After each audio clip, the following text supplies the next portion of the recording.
தேர்தல் முடியும் நாள் ஓட்டு போடுறதுக்கு நாள் பேசுகிறாப்புல.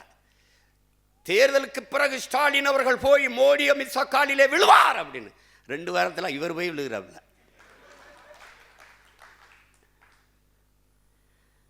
போராடி தடுத்து வச்சிருந்த அத்தனைக்கும் இழுத்து போட்டாப்புல. ஜல்ஜீவன் ஒரு குடிநீர் திட்டம். ஒரு நாட்டு குடிமக்களுக்கு, வாக்கு செலுத்தின குடிமக்களுக்கு தண்ணி கூட கொடுக்க துப்பு இல்லை. பொலிவியாவில் பெக்டல்னு ஒரு நிறுவனம், பெரிய கதை, படமாக போட்டு போட்டு காட்டினேன்.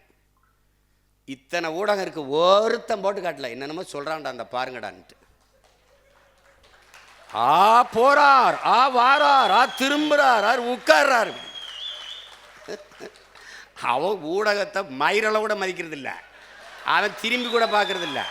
இவங்க ஐயோ போய்கிட்டு இருக்காரு, வந்துக்கிட்டு இருக்காரு. நம்ம மாண்போட மதிப்போம், நம்மளை மதிக்கிறது இல்லை. ஊடக தீண்டாமை. நம்ம ரொம்ப தாழ்த்தப்பட்டவன் அவங்க பார்வையில், தீண்டத்தகாதவன் நாம். நீ என்னடா என்னையை ஒதுக்குறது தீண்டத்தை? நான் உன்னை திரும்பி கூட பார்க்கல. ஓட்டா போடு போகல. நீ என்னை செய்தி போடுவ, நீ என்னை காட்டுவாயின்னு கட்சி ஆரம்பிச்சோன்னு நினைக்கிறியா? நீங்கள்லாம் பேசி என்னை வளர்ப்பீங்கன்னு கட்சி ஆரம்பிக்க நினைக்கிறேன். நான் செய்ய வந்தது தேர்தல் அரசியல், கட்சி அரசியல் அல்ல, மக்கள் அரசியல்.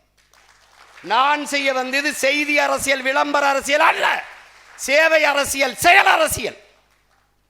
நெருப்பு சொல்றான் அவன், நெருப்பு சுடும், நெருப்பு சுடும், நெருப்பு சுடும்னு ஓராண்டு படம் நடத்தலாலும் பயனில்லை. தொடுன்னு சொல்லு, தொடுவான். அதுக்கப்புறம் நீர் அவன் சொல்லுவான், நெருப்பு சுடும், நெருப்பு சுடும், நெருப்பு சுடும்னு. இப்போ சொன்னேன், அவன் கேட்கல, தொட்டான். இப்போ பேசுவான் 6 மாதம் கழிச்சு, நெருப்பு சுடும், நெருப்பு சுடும், நெருப்பு சுடும்னு.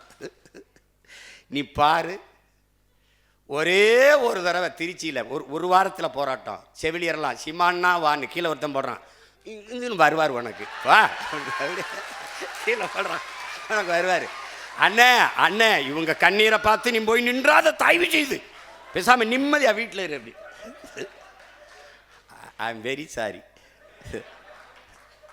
நான் வரலை, நான் கோவிச்சுக்கிட்டேன்.